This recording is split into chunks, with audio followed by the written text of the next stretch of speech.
கிறிஸ்துவுக்குள் பிரியமானவர்களுக்கு ஆண்டவராகிய இயேசு கிறிஸ்துவுடைய இனிய நாமத்தினாலே வாழ்த்துக்கள். எல்லாம் எப்படி இருக்கிறீங்க? காஃபி சாப்பிட்டீங்களா? இந்த நாளின் தியானத்திற்காக நாம் எடுத்துக்கொண்ட வேத பகுதி ஏசாயாவுடைய தீர்க்க தரிசனம் 3வது வசனம். நீ கர்த்தருடைய கையிலே அலங்காரமான கிரீடமாகவும் உன் தேவனுடைய கரத்திலே ராஜமொழியாகவும் இருப்பாய். பிரியமானவர்களே, ஆண்டவராகிய கர்த்தர் உங்களை தனிப்பட்ட முறையிலே அறிந்திருக்கிறார். தனிப்பட்ட முறையிலே உங்களை கனப்படுத்தும்படியாக விரும்புகிறார். முதல் 5 வசனங்களையும் நீங்கள் வாசித்து பாருங்கள். முதல் வசனத்திலிருந்து தியானிப்போமானால், சீயோனின் நிமித்தமும் எருசலேமின் நிமித்தமும் நான் மௌனமாயிராமலும் அதன் நீதி பிரகாசத்தைப் போலவும் அதன் ரட்சிப்பு எரிகிற தீவெட்டியைப் போலவும் வெளிப்படும் மட்டும் அமராமலும் இருப்பேன். ஜாதிகள் உன் நீதியையும் சகல ராஜாக்களும் உன் மகிமையையும் காண்பார்கள். கர்த்தருடைய வாய் சொல்லும் புது நாமத்தினால் நீ அழைக்கப்படுவாய். நீ கர்த்தருடைய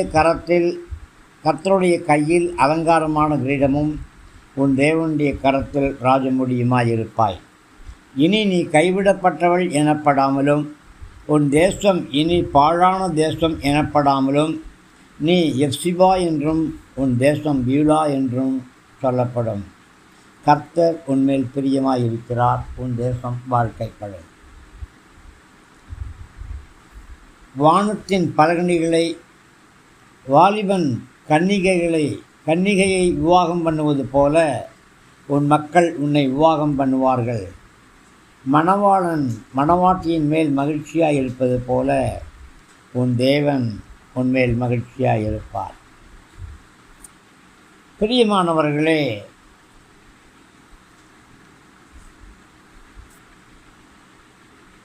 சீயோனின் நிமித்தமும் எருசலேமின் நிமித்தமும் என்று பரிசுத்த ஆவியானவர் சொல்லுகிறார்.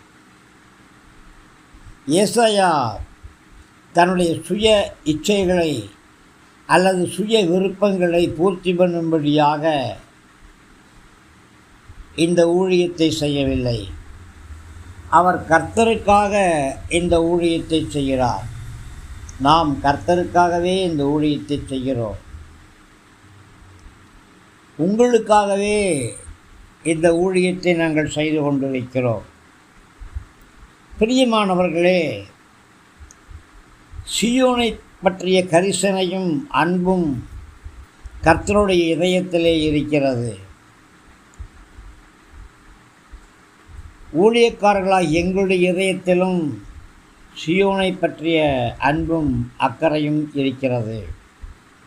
சீயோனும் கர்த்தருக்குரியது, எருசலேமும் கர்த்தருக்குரியது. பிரியமானவர்களே, எருசலேம் கர்த்தருடைய பரிசுத்தமான நகரம். பிரியமானவர்களே,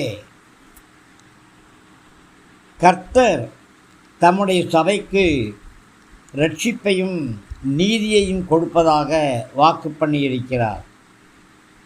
இரட்சிப்பின் வஸ்திரங்களை உங்களுக்கு உடுத்தி உங்களை அழகு பார்க்கிறார். நீதியின் சால்வைகளை தரிப்பித்து உங்களை மகிமைப்படுத்துகிறார்.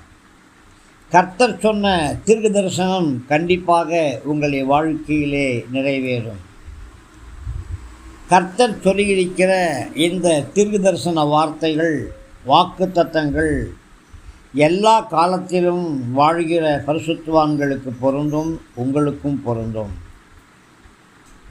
இந்த தீர்க்க தரிசனங்களை நீங்கள் தியானித்து கொண்டே இருக்க வேண்டும். எல்லா தேசங்களிலும் எல்லா காலங்களிலும் நீங்கள் இருக்கிறீங்க.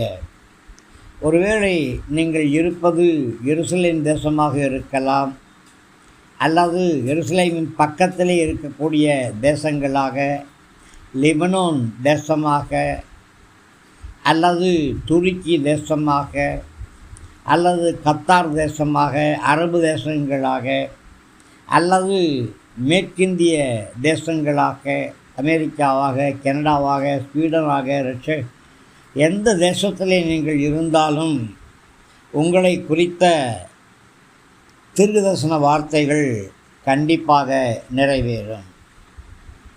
பிரியமானவர்களே, உங்களுடைய வாழ்க்கையிலே இது நிறைவேற வேண்டும் என்று தொடர்ந்து நீங்கள் ஜெபிக்கிறீங்க. நான் உலகத்தின் கையிலே இருக்கக்கூடாது, நான் பிசாசின் கையிலே இருக்கக்கூடாது, நான் கர்த்தருடைய கரத்திலே இருக்க வேண்டும் என்று சொல்லி நீங்கள் தொடர்ந்து ஜெபம் பண்ணுறீங்க. பிரியமானவர்களே, கர்த்தர் உங்களுக்கு கொடுப்பதாக வாக்கு பண்ணியிருக்கிற இந்த தீர்க்க தரிசனம் கண்டிப்பாக நிறைவேறும். அப்பொழுது உங்களுடைய நீதி பிரகாசமாகவும் உங்களுடைய ரட்சிப்பு எரிகிற தீவட்டியைப் போலவும் இருக்கிறோம். எரிகிற தீவட்டி கண்களுக்கு வெளிச்சம் கொடுப்பது போல நம்முடைய கால்களுக்கும் வெளிச்சம் கொடுக்கும். கார் இருளிலும் மரணத்தின் நிழலிலும் அமர்ந்திருந்த ஜனங்களுக்கு கர்த்தருடைய வாக்கு தத்தங்கள் பாதைக்கு வெளிச்சமாக இருக்கும்.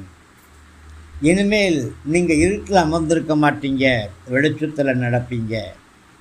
கர்த்தர் உங்கள் மேலே அன்பாக இருக்கிறாரு. கர்த்தர் உங்கள் மேலே கிருபையும் இரக்கத்தையும் வெளிப்படுத்துகிறாரு. தம்முடைய ஜனத்தை நீதியினாலும் ரட்சிப்பினாலும் கர்த்தர் அலங்கரிக்கிறாரு. அவர் அலங்கரிக்கிற பரிசுத்தமான இந்த அலங்காரங்களை பார்க்கும் பொழுது உங்களுக்கு ஆச்சரியமாக இருக்கும். எனக்கா இந்த அலங்கார வஸ்திரம், எனக்கா இந்த ராஜமுடி எனக்கா என்று சொல்லி நீங்கள் ஆச்சரியப்படுவீங்க. நீங்கள் நன்றியோடு கர்த்தரை பார்ப்பீங்க. மற்ற ஜனங்கள் கர்த்தருக்குள் உங்களுடைய நீதியை பார்ப்பாங்க. சாதாரண ஜனங்கள் மாத்திரமல்ல, ராஜாக்களும் உங்கள் நீதியை பார்ப்பாங்க, உங்கள் மகிமையை பார்ப்பாங்க, உங்களை பார்த்து ஆச்சரியப்படுவாங்க.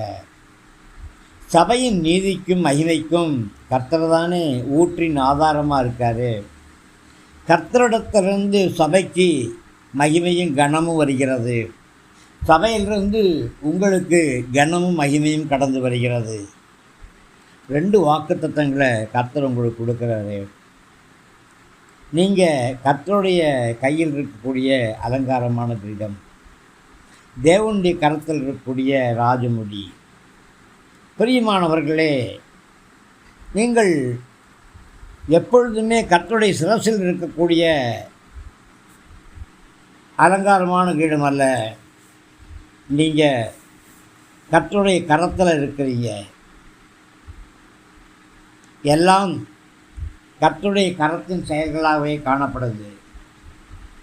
கர்த்தர் தான் எல்லாவற்றையும் ஆண்டு அனுபவிக்கும்படியான அதிகாரத்தை உங்களுக்கு கொடுக்குறாரு. அதனால் நீங்கள் கவலைப்பட வேண்டிய அவசியம் கிடையாது.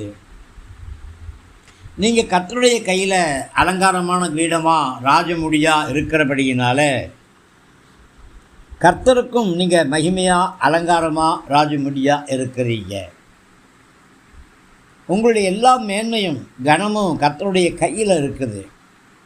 கர்த்தரே உங்களுடைய மேன்மையும் மகிமையும் ஆளுகை செய்கிறாரு. உங்களை ஆளக்கூடியது கர்த்தர். உங்களுக்கு கனத்தையும் மகிமையும் கொடுக்கக்கூடியது கர்த்தர். அந்த நன்றியுள்ள இதயம் உங்களுக்கு இருக்க வேணும். நீங்கள் சாதாரண ஆள் அல்ல. சாதாரண மடிந்து போகக்கூடிய மனிதர்கள் கையிலே உங்களுடைய கனம் கிடையாது, உங்களுடைய அலங்காரம் கிடையாது.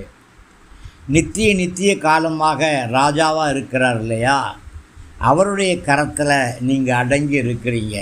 எதற்காக? ஏற்ற காலத்தில் உங்களை உயர்த்தும்படியாக. அதற்காக நன்றி சொல்லுங்கள். ஆம், கர்த்தருடைய கையிலே அலங்காரமான கிரீடமாய் ராஜமுடியாய் என்னை வைத்திருக்கிறபடியினாலே ஸ்தோத்திரம் ஆண்டவரே என்று சொல்லுங்கள். கர்த்தர் உங்கள் ஆசீர்வதிப்பாராக. ஆமேன், ஆமேன். கிறிஸ்துவுக்குள் பிரியமானவர்களுக்கு அபிஷேகம் செய்யப்பட்ட இந்த தேவ வார்த்தைகள் உங்களுக்கு ஆசீர்வாதமாக இருக்குன்னு விசுவாசிக்கிறேன். தயவாக நம்முடைய ஜீசஸ் பிளஸிங் யூடியூப் சேனலை லைக் பண்ணுங்கள், ஷேர் பண்ணுங்கள், சப்ஸ்கிரைப் பண்ணுங்கள், கமெண்ட் பண்ணுங்கள். உங்களுடைய உற்சாகமான காணிக்கைகளால் நம்முடைய ஊழியங்களை தாங்குங்க. கிருபை நம் அனைவரோடும் கூட இருப்பதாக. ஆமேன்.